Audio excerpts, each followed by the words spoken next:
எனக்கு எந்த மொழியின் மீதும் வெறுப்பு கிடையாது. எல்லா மொழிகளின் மீதும் பற்று உண்டு. ஆனாலும் தமிழ் மொழியின் மீது கொஞ்சம் அதிக பற்றுண்டு.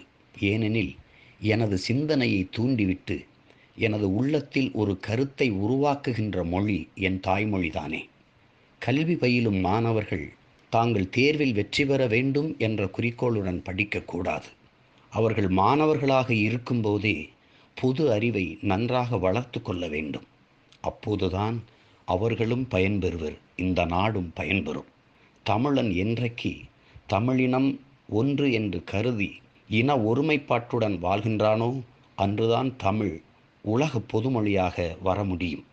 சிந்தனையை தூண்டி வளர்ப்பதற்குரிய தாய்மொழியில் இருந்து மனித இனத்தை பிரிப்பது அள்ளி சாப்பிடுகிற கையை வெட்டி எறிவது போன்றது.